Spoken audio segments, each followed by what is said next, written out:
안녕하세요, 꽃뿌리입니다.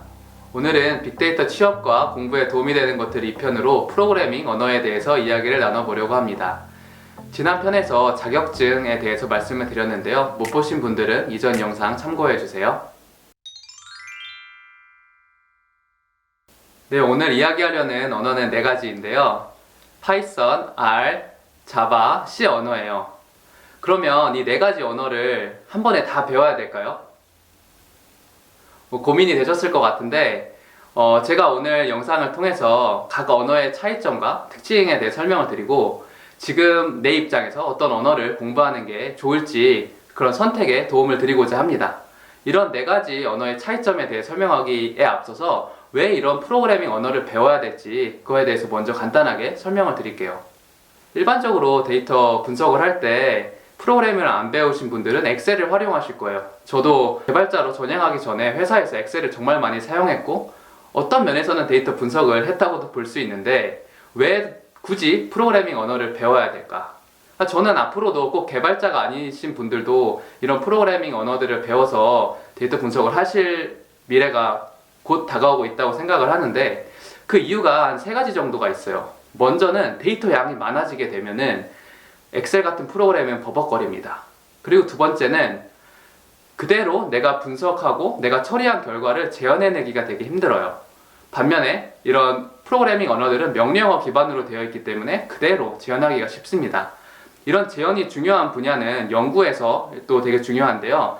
내가 활용한 분석 기법이 좋다는 걸 증명하기 위해서는 이런 분석 방법이 그대로 재현이 될 수가 있어야 돼요. 그래서 연구 논문에서 이런 프로그래밍 언어를 많이 사용하기도 하고요. 뿐만 아니라 내가 회사에서 어떤 데이터 분석한 결과가 나왔는데 데이터 양이 바뀌었어요. 데이터 양이 줄어들 수도 있고 데이터 양이 많아질 수도 있는데 똑같은 분석 기법을 사용하고 처리를 해서 결과를 내야 되는 상황이 되었다고 쳐요. 엑셀을 활용하면은 그 많은 과정들을 또 손으로 클릭해 가면서 반복해 가면서 실수를 하게 되면 또 재현이 제대로 안 될 수도 있어요. 하지만 그런 데이터 처리 과정과 분석 과정을 다 명령어로 만들어 놓으면은 데이터 양이 달라지더라도 재현을 바로 할 수 있기 때문에 업무의 효율화도 생길 수 있다는 점이죠. 그리고 마지막으로 꼭 이 부분을 말씀을 드려야 되는데 엑셀 같은 데서 활용할 수 있는 분석이 정말 제한적이에요. 선형 회계 같은 단순한 분석은 가능하지만 복잡한 머신러닝, 딥러닝 기법 같은 경우는 엑셀에서 하실 수가 없습니다. 요즘 정말 많은 통계 기법과 머신러닝, 딥러닝 알고리즘들이 있는데 이런 것들을 활용하시려면 프로그래밍 언어를 배우셔야 한다는 것이죠. 이제 본론으로 들어갈게요. 4가지 언어 중에서 데이터 분석과 머신러닝 개발에 많이 사용되는 언어는 파이썬과 R이에요. 이렇게 많이 사용되는 언어를 먼저 공부하시는 게 효과적인데요. 그 이유는 많은 사람들이 이용하고 있기 때문에 최신 기술들이 이 언어에 바로 반영이 되고 있고요. 그리고 두 번째는 뭔가 코드를 작성하다가 문제가 생겼을 때 분명히 많은 사람들이 이용하다 보면 벌써 나와 같은 문제를 가진 사람들이 분명히 있었고 인터넷에 이걸 어떻게 해결했는지 검색을 하면 손쉽게 나오기 때문에 이렇게 일단 데이터 분석에 많이 활용하는 언어를 공부하시는 게 좋고요. 그리고 마지막으로 취업을 하실 때도 회사에서 많이 쓰는 언어를 내가 공부해야 그 회사에 들어갈 확률이 더 높아지겠죠. 그래서 먼저는 파이썬과 R을 공부하시기를 추천드리고요. 이제 파이썬과 R 각각의 좀 차이점을 설명드리고 어떤 때에 이 언어가 좋은지 어떤 때에 저 언어가 좋은지 이런 거에 대해 좀 더 자세히 설명을 드리려고 해요. 일단 파이썬과 R의 근본적인 차이점은 파이썬은 꼭 데이터 분석, 머신러닝 뿐만 아니라 응용 프로그램이나 웹 개발 등 다양한 상황에서 사용하게끔 만들어진 언어입니다. 반면에 R은 통계 분석에 초점이 되어 있는 언어예요. 그래서 통계학자가 이 언어를 만든 것으로 알려져 있죠. 그렇다 보니까 간단하게 빠르게 통계 분석을 해보고 싶다라고 생각하시는 분들은 R을 사용하시면은 정말 그냥 몇 시간 만에도 간단한 데이터 분석을 해보실 수가 있어요. 하지만 파이썬은 처음에 좀 공부하는데 시간이 걸립니다. 기본적으로 프로그래밍 언어라는 거는 자료형이니 for문, if문, 클래스 이렇게 기본적으로 프로그래밍 언어에서 배워야 되는 것을 배우고 나서 그 다음에 라이브러리라고 해서 개발자들이 분석을 쉽게 하기 위해서 도와준 도구가 있는데 그런 라이브러리를 활용해서 그 데이터 처리, 데이터 분석을 또 배우셔야 돼요. 그래서 좀 시간이 더 오래 걸릴 수는 있습니다. 이렇게 좀 공부하는데 R보다 시간이 걸리는데 왜 파이썬이 이렇게 핫할까요?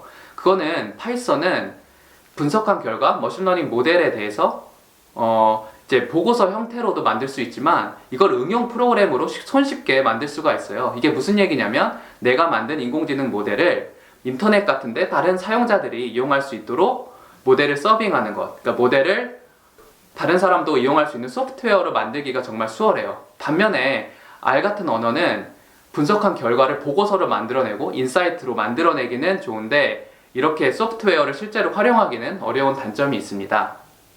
또 다른 차이점은 파이썬은 딥러닝, 머신러닝 알고리즘 개발에 많이 특화가 되어 있고요. 텐서플로우, 파이토치라는 라이브러리도 파이썬에서 사용할 수가 있고요. R은 반면에 통계 분석에 많이 특화되어 있기 때문에 통계적인 분석을 깊게 하시려면은 R을 좀 더 깊게 공부하시는 게 도움이 될 거예요.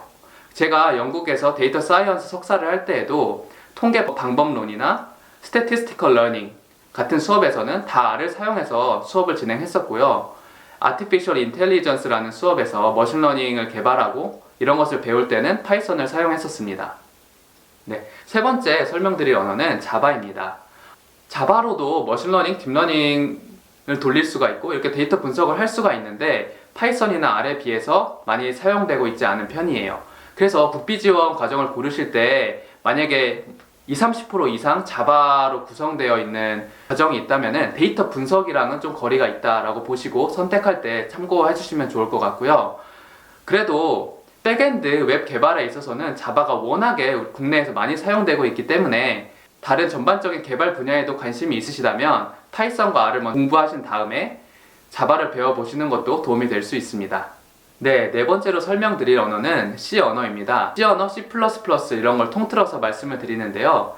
C 언어 쪽은 확실히 코딩하기는 어렵지만 그래도 컴퓨터 입장에서 보면 더 적은 리소스를 활용하면서도 빠른 성능을 낼 수 있기 때문에 특정 분야에서 사용이 되고 있습니다. 그런 분야로서 임베디드 분야가 있어요. 이런 사물에 머신러닝을 구현해야 될 일들이 간혹 있을 수가 있습니다. 이렇게 특정 분야에서 성능을 높이기 위해서 머신러닝을 구현해야 될 경우에는 파이썬과 R을 배우신 이후에 이곳에 특화해서 공부를 하고 싶으시다 라고 하면은 C랑 C++를 공부하시는 게 도움이 될 수 있습니다. 그래서 저의 경우는 파이썬, R에 대해서 어느 정도 공부가 된 이후에 지금은 C와 C++에 대해서 조금 더 깊게 공부를 하고 있습니다. 네, 이렇게 오늘 데이터 분석과 머신러닝 개발을 위해서 활용하는 언어 4가지에 대해서 말씀을 드렸습니다. 왜 이런 프로그래밍 언어들을 엑셀과 별도로 배워야 되는지 먼저 설명을 드렸고요.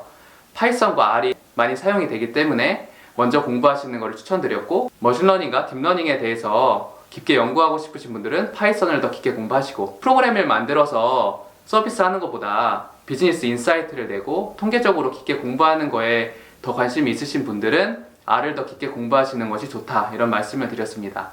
자바 같은 경우는 웹 개발이나 다른 개발 영역에 대해 관심이 있으시면 파이썬과 R을 공부하신 이후에 공부해 보시는 게 좋을 것 같고요. 마지막으로 C 언어는 임베디드 시스템처럼 성능이 중요한 분야에 머신러닝을 도입하시는 거에 관심이 있으신 분들은 심화로 공부를 해보시는 것이 좋을 것 같습니다.